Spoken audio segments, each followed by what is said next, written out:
giovane Martino cavalcava in braccio la sua spada fiammeggiante, il dardo irrequieto e nebbia nella mente. Era in cerca di una donna, Eleonora era il suo nome, ma le aveva la testa sul diritto e sulla terra il cuore.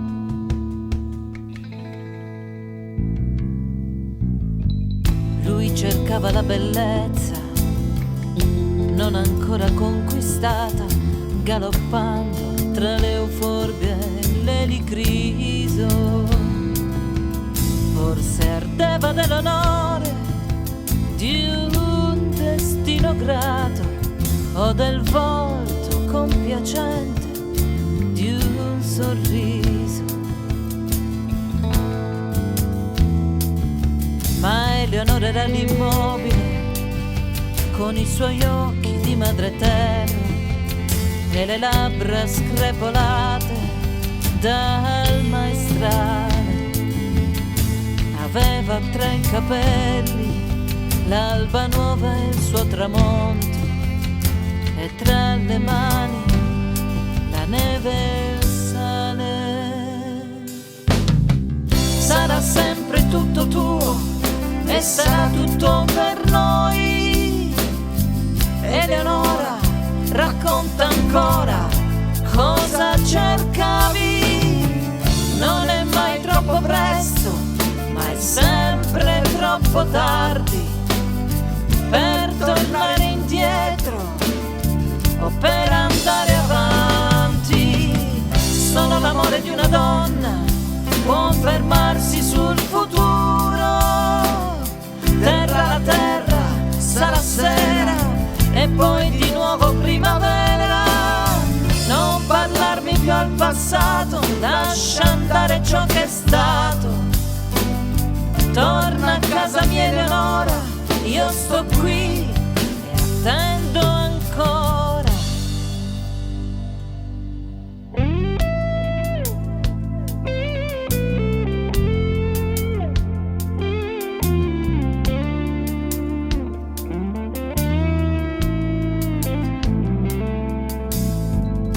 Si fece mai trovare come fosse una regina d'oltremare, ed il giovane Martino si fermò per riposare.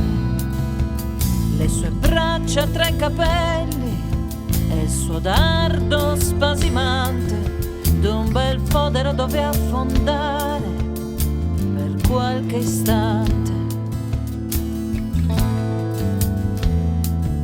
È una sarda prigioniera, bella come una prima sposa. Lo trasse nell'assedio di un amore che mai riposa, che ti lascia senza fiato se pretendi il suo rispetto. Ti sfinisce col suo spasmo tra le mura del tuo letto. Sarà sempre tutto tuo e sarà tutto per noi. Eleonora, dimmi cosa desideravi.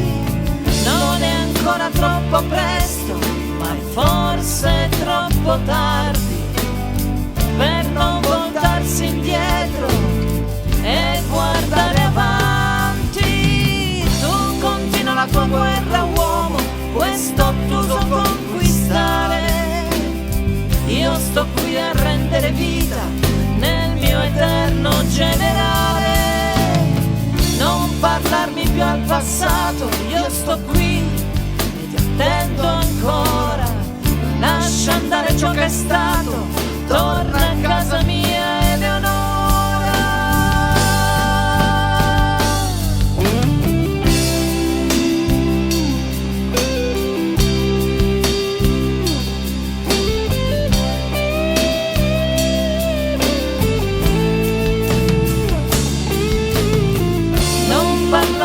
Al passato, io sto qui e attendo ancora.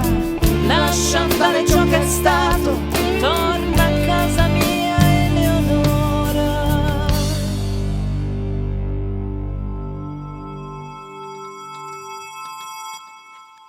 E così, mentre il giovane Martino si faceva cavalcare con i bianchi seni addosso e il desiderio spossato dal tremore, pensò che tanto, se morire poi si deve, questa morte senza dubbio la migliore.